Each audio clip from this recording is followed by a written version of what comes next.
Hey y'all, Hannah here. Thanks for listening to us here at ConjureCast. If you want to see more of us, check out our socials at ConjureCast. Also, now you can leave comments on Spotify, so tell us how you liked the episode. Thank y'all again, and we appreciate you.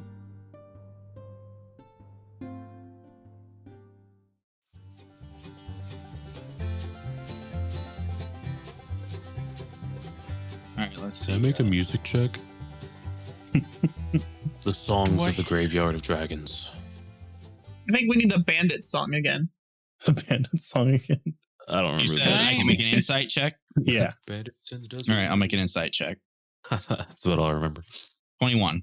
You have lived with this old fucking man for a while now, and you are kind of grasping that he's not really measuring your puzzle solving capabilities. He's measuring it's like the Dalai Lama test where they test kids and they roll the three things out and they're like, which one does the baby pick up? You can kind of gather that he's testing what you value. Yeah. Hear me out.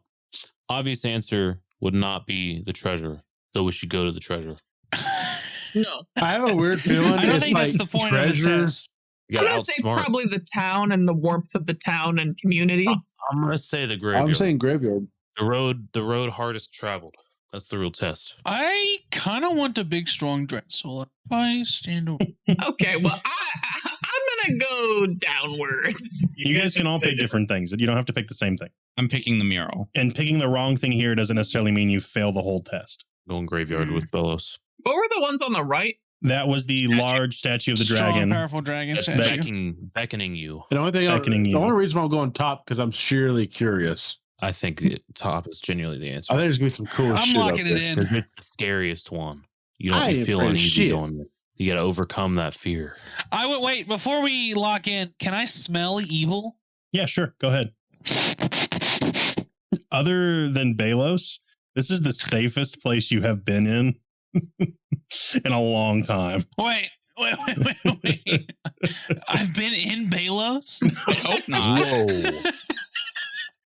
What the world? Yeah, What you is remember it? a couple sessions ago where he had that bullet stuck in him and you had to reach your hand up in his rib cage? And no, I'm just kidding. It felt safe in there. Can I find familiar feel of a so baby comforted. dragon and have him lead the way? What'd you say, Nash? Can I find familiar of a baby dragon and have him lead the way? Do you have the find familiar spell? Yeah. Yeah, you can totally summon a familiar and have it take on like the form of a baby dragon. I want to be very specific that is role play form of a baby dragon, mechanically familiar. He has a Patronus.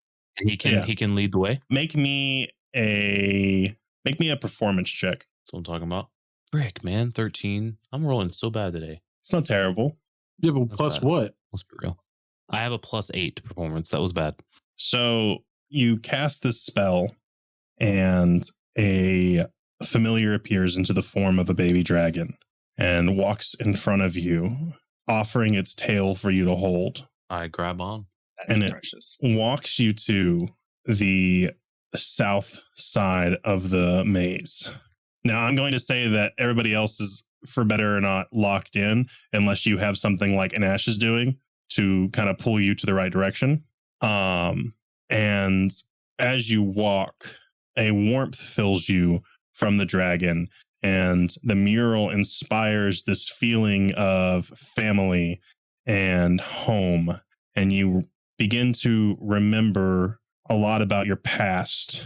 And even at the very end, your fingers almost summon the memory of the songs your uncle would teach you when he was teaching you your first instrument that you had been forced to forget Oh, that's right. long ago. What was that first or second session? First session. That's right, baby. I remember everything. My first. Couldn't remember the name of the memories. village. Yep. And Twinkle, twinkle, little star. fuck. Got my ass. And you are led out of the maze and into the next room. Sweet. Guy, Yeah. you watch as Elenon leaves the room with the dragon and the realization that you are the smartest fucking person in this group. It's all about community, baby. Washes over you, and you are allowed to join him in the next room. What did Top do? I'm curious. Croy, She's just gonna straight up. this was easy for you. You knew your way through here walking in. You got this old fucking man pinned down like a fucking bug on the wall. You are allowed to join the rest of the party in the next room. Wyatt, the stone dragon comes to life before you and peers into your eyes. What is it you seek from this room? It asks. Your hand twitches as you instinctively reach for the cursed gun that is no longer on your hip. Chastising yourself, how do you answer? The courage to take the right path. That's a good answer. You kind of like hear this faint muffled like, oh, from like way up as you realize that you're all being watched. Oh God. Wow. And the dragon touches you. Wait. And you feel Strap or no strap? you are strap or no strap. Gets up in my ear. Strap or no strap. Just like whisper.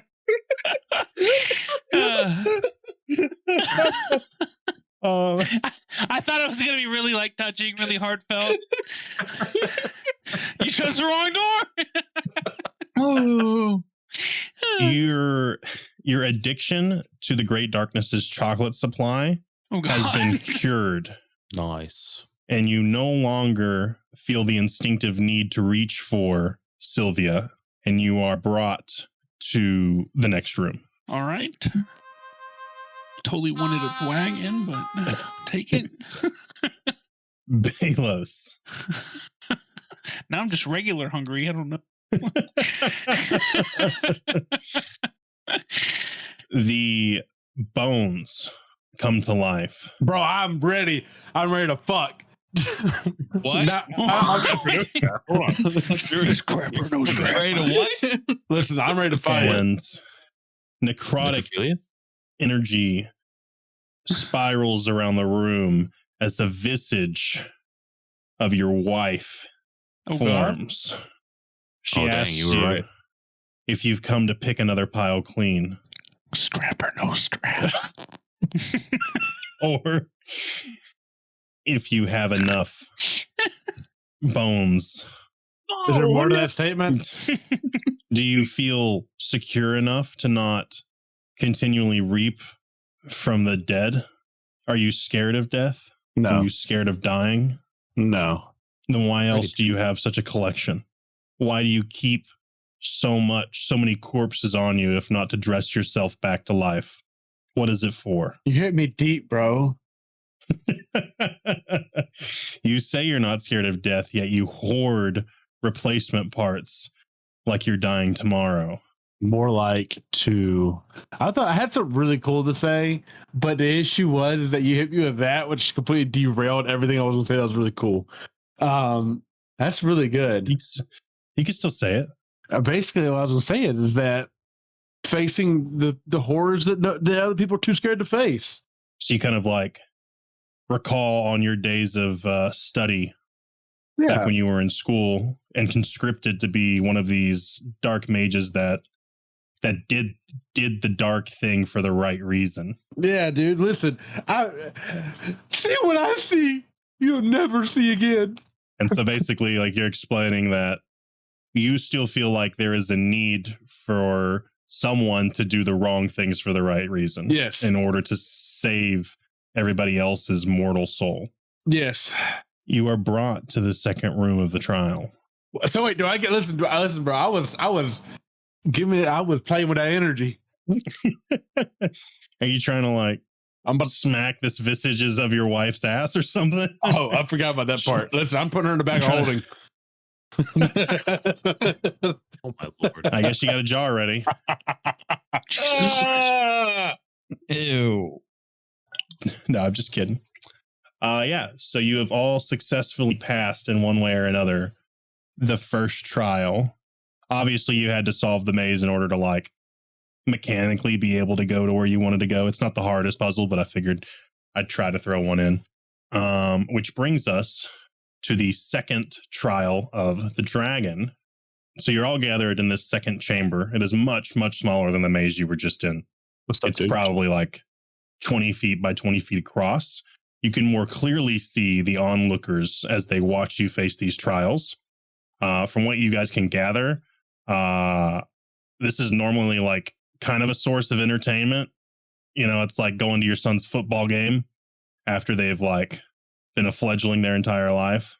You notice the chief, even though he has seen Croy go through this before, kind of like wipes a proud tear from his eye. Croy, you're not sure if you should be kind of like sick that he's doting on you so much, or kind of satisfied that in a way he does kind of feel like these real sentimental feelings towards you despite your differences. So in the center of this room is a singular large monolith, and you are instructed that you must walk towards the monolith one at a time. I'll go I'm first. walking. Okay. Guy was, I don't know if you asked who was going first or if you offered to go first. I said, Balos, I'm walking. but Guy was first. So, Guy, you remember how I asked you what you were scared of at the beginning of this session? Yeah. Can you remind everybody what that was? Loss of independence. Is that what I said? Yeah. Cool. As you approach the monolith, it shape shifts and takes on the form of your greatest fear. Mind meld. Hands. Oh, no. Hands. And you feel yourself forcibly joined to a mind meld. No strap. No strap.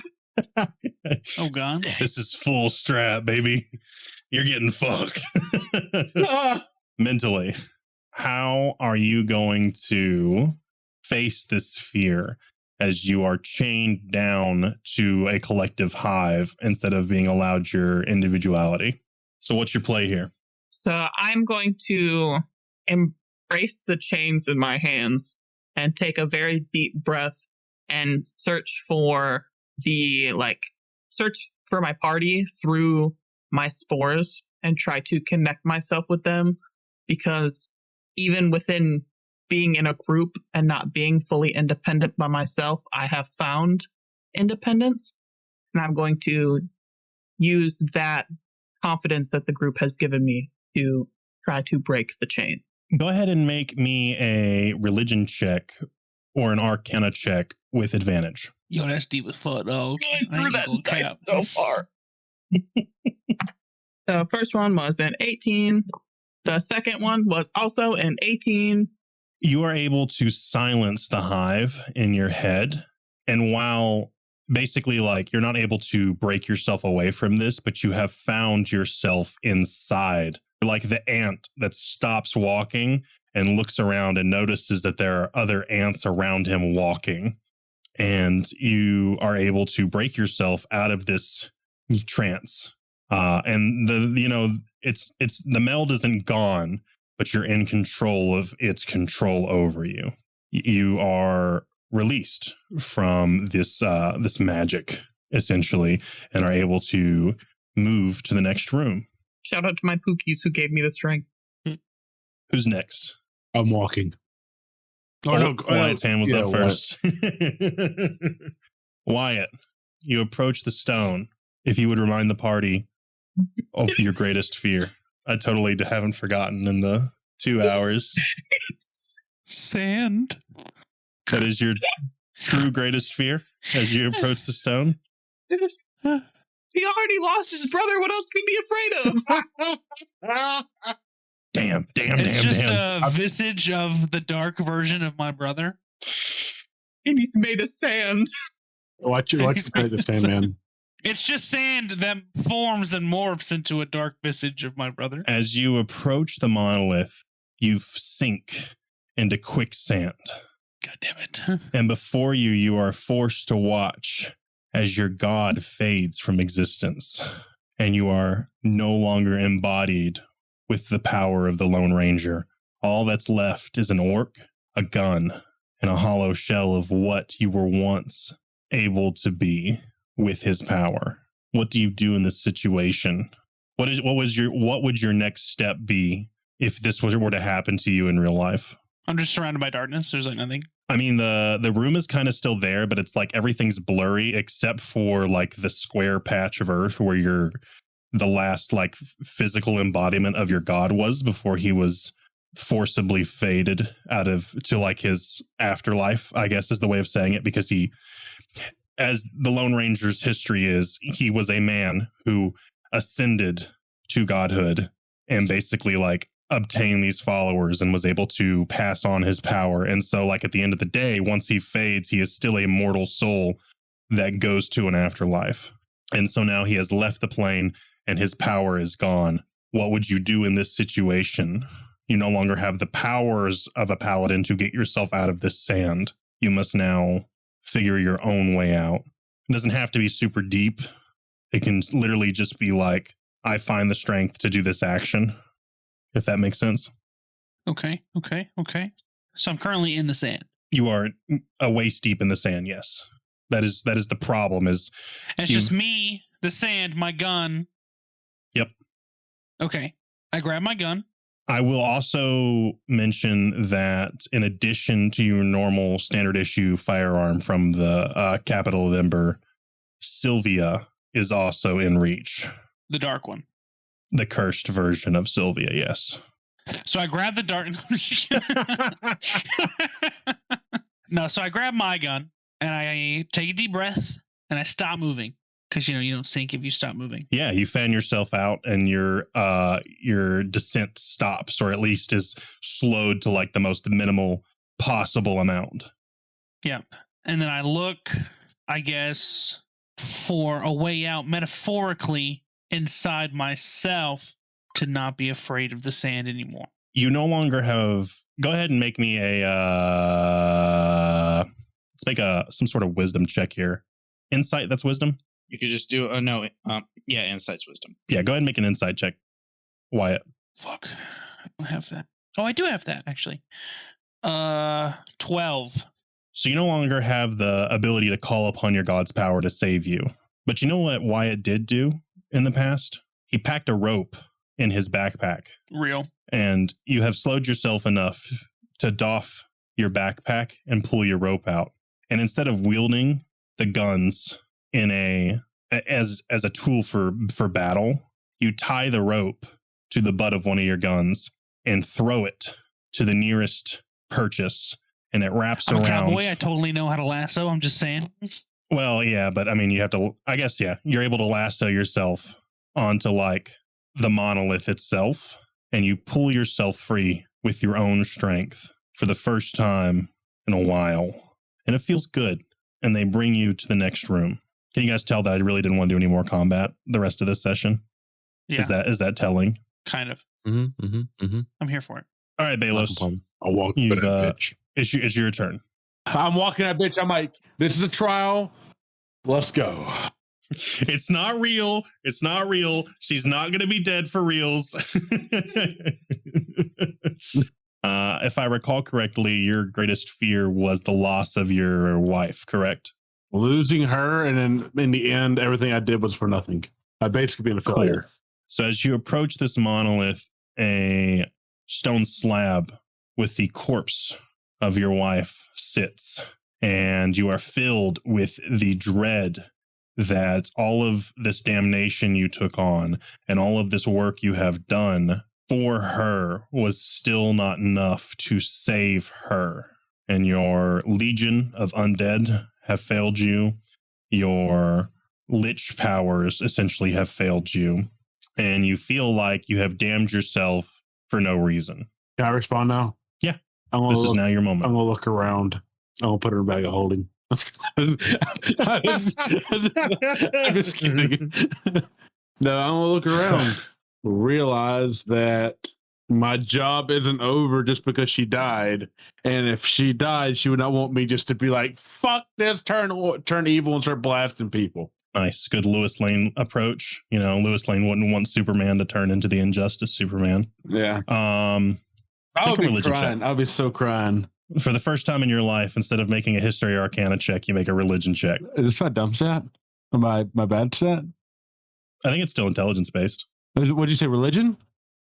Yeah. Damn. You realize for the first time since you've started this path that just because your wife is dead does not mean that she is gone. It's kind of like a Dodoy moment where you realize that, like, even though you guys are struggling to make the world a better place together, at the end of the day, if you fail, as long as there isn't some evil force, wink, wink, nudge, nudge, as long as someone is able to defeat this evil force at the end of the day, you guys would be able to live for a very long time together at this point on some afterlife plane of existence. As long as as long as you are able to make your way to wherever she is in the afterlife, and the great darkness isn't capturing your soul, or death isn't Nope. I will kill myself. pointing you the middle before then. finger. You realize that, like, at the end of the day, as long as you set somebody up to take the reins, you're probably going to be able to live a pretty long afterlife with her before you like fade to nothing. Listen, if someone starts taking my soul, I'm having fucking Zach pour enough light energy into me to blow me up. Nobody's getting my soul. There's a contingency there. And you are led to the next room. Adventurers, are you in need of a clean energy boost to power through your quests? Introducing Dubby, the energy drink crafted to give you focus with no crash, jitters, or angst. No maltodextrin fillers, no artificial dyes, just pure, clean energy. Packed with vitamins, amino acids, a nootropic, and 150 milligrams of caffeine, Dubby is your ultimate potion for peak performance. Here's some fast facts on this magical brew. Dubby has 0 sugar, no hidden ingredients, and is gluten-free. Dubby has unique, custom-made flavors that you won't find anywhere else, and at about $1 per drink or less, it's much cheaper than Starbucks or canned potions. Ready to embark on your next adventure? Use coupon code CONJURECAST at checkout for 10% off your order. That's coupon code CONJURECAST at checkout for your 10% off your order. Dubby, focus, energy, and epic adventures await.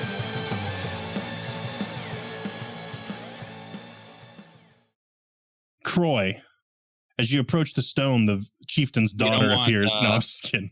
You don't want Elenon going first? We could do Elenon first, whichever one of you. I thought since I'm the only one who didn't speak out their fear. Well, I had you prep one anyways. Okay. Well, I can go for him. I can go next. No, it's fine. I can go next. Okay, you were saying? It don't matter to me. Rock, paper, scissors. Elenon. I think I'd like to build the suspense and let Elenon go first. All Okay. right, yeah, I agree. You approach the stone. Remind the party of your greatest fear. So originally I had said the losing my memory, and it's more specifically losing the memory of how to play music. And then I said the whole thing about losing my hands because then you can't play an instrument. But more specifically, losing the memory of how to play. You have a flaccid fingers potion. Oh God! Not anymore. I used it on Wyatt. I thought. I vomit and I don't just thinking about it. Like, So as you approach the monolith, your fears manifest, and you kind of are now in this room back home, and there are all these instruments set on their pedestals and stands. Like the guitars are on their guitar stands, the cello, all these instruments that you have mastered over the years, except they have lost all of their color and saturation. And if you were to touch them, you no longer feel the familiar muscle memory of how to play them. And you are unable to call upon the lessons from your uncle, from your family, of how to play these instruments. And so if you were to find yourself at the end of the world, no longer being able to not even just magically access your bard powers of song and music and how you meld the weave to cast your magic, but just plainly play an instrument, what would you do to overcome this end of the world scenario? Does it include vocals? Because I could just you could accept the fact that my hands can't do it anymore, and I can sit down and take a deep breath. And I would say in the scenario, you have not been dismembered and you still have your hands and legs. Well, yeah. So there, yeah. where's my fucking feet? You just what? But if I couldn't remember how to play it all, I mean, I could definitely just take the time and put the work back in and just accept that it's not going to be easy and it's going to take a lot of time. But I could also relearn, or I could just, sing, because that's an instrument, regardless of how good it could be. Yeah, no, I like the idea of you realize you no longer know how to play these instruments, but you pick the guitar up anyways, and you start plucking notes out one at a time. And this time you would begin to teach yourself, kind of how to play these instruments again. I mean, you're a half elf. You might not live as long as an elf, but you got plenty of time. You got a ton of time to, all about slowing down and accepting reality and, just doing my best. Yeah. And so in this manifestation, you begin to not know how to play these instruments. It's like they're foreign to you, but after even just like 10 minutes or so, that raw musical foundation you have built can't really be stripped from you. And in a matter of moments, you're able to like, hey, I can play a C scale on this again. I can play a D scale on this again. Like it's almost impossible to take that core aspect. It would basically be like killing you to rip that piece from you, if that makes sense. True. And so you're able to face and overcome this fear. And yeah, you no longer feel like that is maybe the worst thing that could happen to you at this point. You feel like you could always start over, and the manifestation fades and you are led to the next room. W. All right, Croy, give us the lowdown. I don't even know what your biggest fear is yet. Do you want me to just say it, or do you want me to describe what it takes the form of for me? Yeah, you can go ahead and describe the manifestation. I've been down this road before. I know what I'm looking at. I brace myself and I take a stride forward. The room begins to shift. For a moment, I'm filled with nostalgia of youth, of wonder, of how the world was so new to me. And as I'm walking, I come face to face with a human man with features very similar to my own. I look him up and down and I say, "How long has it been since I've seen you?" I reach into my pocket and pull out my silver harmonica. I play this every day. I play this every single day. And every time I do, I think of you. I think of how you taught me to play it. I think about how you wanted to teach me even more. I think about how you wanted to take me to someplace far off and wonderful. How you wanted to teach me to be a man. How you wanted to see me grow into a man, to be a father, to be so much. And how someone with nothing to his name but a knife took you away from me. Now these people... Oh, sorry, you can go. I was going to say, just to kind of give some context to everybody, although I'm sure they can kind of like estimate what's going on. This is his birth father he's speaking to. And you're able to kind of onlook as the crowd does in this moment. And you can tell that no matter how hard he is pouring his soul out, his fear is that I'm assuming that he is never going to be able to like reconcile these things with his father. Is that kind of just for clarification, it's kind of a Bruce Wayne thing. Gotcha. I'm afraid that I will never bring justice for what was done to him. And how do you go about reconciling this and pulling yourself through it? You've got like this weight on your shoulders. Yeah, and I was gonna get to that next. That's what the next line was about to be. And it's not even just like, you're never going to be able to right the injustice, but like kind of looking to the future now, like you've got to make sure this injustice doesn't happen to other people. Like at the end of the day, you're probably going to be the next chief of this village, and you've got to make those kind of decisions so that this doesn't happen in your village once you're able to take over. So go ahead and continue. I look him up and down. I see the vivid memory of him that's never left my mind. I'm afraid that I may not be strong enough to do what's right for these people. I'm scared, Pa. You always seem to know what was right. For God's sake, you tried to talk that poor beggar down as he had you at knife point. Go ahead and make me an insight check with advantage. Sorry, with advantage. Okay. You're doing a lot of sweet role play right here. 26. 26. Holy fuck. Yeah. You stand before this manifestation, and it's weird as you're searching for these answers from this visage of your father, your late father, who is unable to speak to you, respond to you. It's kind of like you're, I don't want to say like having this angsty teenager moment where like you're kind of asking the universe, why God, why? But you notice that the blurry background clears specifically behind the monolith. and you see past the stone, past the visage of your father, the chieftain, the man who you don't necessarily get along with, but has been there for you and raised you towards the end of your, I guess, I don't want to say like you're an elf, half elf, so you live. I am an adult. Yeah. But it's kind of like tried to take you in and allow you to develop and move past this on your own. And you do kind of appreciate the fact for a moment that there is someone you can lean on, even if you don't always get along or have the same opinions. I go? Yeah, sure. Go ahead. Whatever you want to do. I see, as they clear, I see them, and I look back at the visage of my father. I don't got the answers. I don't know what to do, but it ain't right to let that stop me. Hell, it didn't stop you. Somehow things are going to be all right. If I'd have got to keep walking, I'm at least glad they're there for me. I'll make you proud. I'm a name. I was over here. That's good. I hold up the harmonica again. I will. And all them. And his visage fades, and you are able to finally pass this monolith. And as you are making your way past, you see the chieftain's daughter fanning herself like, he was looking at me, Pa. He was looking at me. And you know you're going to have a headache when you get done with this. You don't dislike her. She's just, kind of your sister in a sense. They're also really aggressive about it. It's a complicated situation. You got to give me some space to breathe.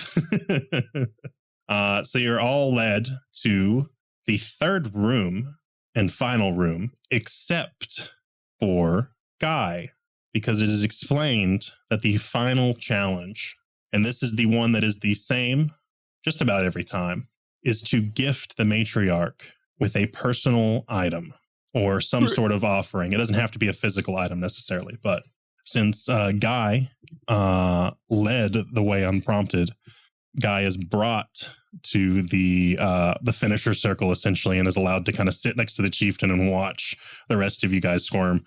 We look up at the winner circle and we just see Guy doing Gangnam Style beside the chief. God damn it.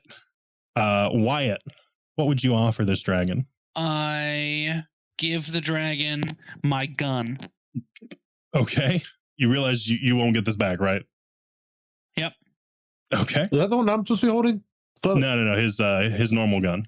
I guess you got two of the regular fucking revolvers. So you give the matriarch the gun. The one that was bestowed upon me. Yeah. Your duty. Yeah. Your duty gun. My duty gun. Not to be confused with your poop gun. Yeah. And the matriarch accepts your gift and says, you have brought me a weapon of great power that has meant a lot to you. It is also really fancy and worth a lot of money. So swipe, puts it on the pile. Get in there, champ. My dumbass, hoping that they were going to bless it like dragon, you know what I'm saying? And then give it back. But instead, they just put it in the poop pile. I'm crying, but I'm walking. He did say that you wouldn't be getting it back. He did. Yeah. He did tell me I wasn't going to get it back. You could have played it safe. I just gave her gold, dog. Sorry, this might be a problem that's solved before the end of this arc. So, hint, hint, wink, wink, nudge, nudge. Elenon, I just want to let you know. Yeah, it's perfectly okay for you to give the stereotypical bard gift here if you want. You could totally sing her a song. Nah, I'm gonna be pretty. I'll make love to you like you want me. That's reserved. Anyway, so back you're a girl dragon.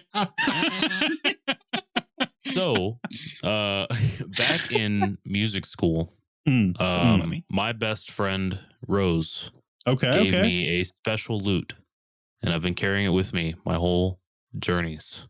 So I will offer my lute of. I'm in the corner like I've never seen this lute. he totally pulled the shit out of his ass. I'm just like in the corner. I have a lute right here in my inventory. I see it. No, yeah. She happily takes the lute and says that, giving a gift to this village means that it will basically be around forever. So while you are parting ways with these items, you are essentially immortalizing them for all of time. Nothing, just about nothing, lives longer than elves and dragons. Except for And- witches. A loot for the loot. Thanks. Loot for the loot. Okay, but it would have been Birds of loot. so funny if she just gave it right back. No, I'm just kidding. Like took my gun on purpose and then just gives him his shit back. Like, Balos, what do you give the matriarch dragoness? I give Dragon. a little bit of that. Hey, yo. Sabus ain't with you. One Strap jarred back, I'll head. I'm gonna give her something. yeah, why he seem like he's about to do a rap song? One chromatic dragon. First of all, fuck Kanye. Yes, on my fuck- love Oh, I don't have Go. the bag of holding then if Sabins is in there. I wasn't No, you have it. I wasn't give her a It head. can be retrieved. Give her Here, what? take this brain. You're gonna give her head? Yeah. Wait a second. You need the bag for that? What that tongue do? Say, I guess say this for suction, that. Is it a Yeah, dragon? okay.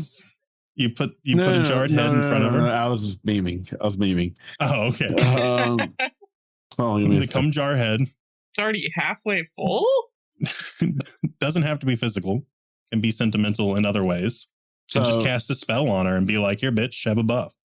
Like it could be whatever. I'm gonna hand her braces of grace. Those are the ones that did. The Spirit of the Dying, which already has a cantrip. It's a pretty sentimental thing. It's kind of like a representation of who you are as a person. Yeah.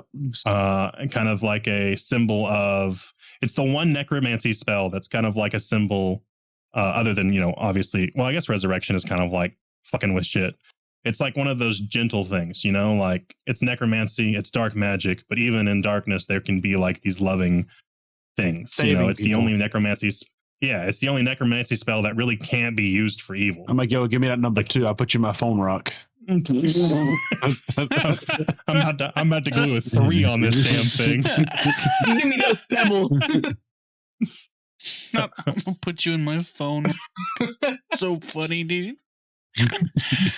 Listen, hey, I need some more contact. I'm gonna call up Grandma too.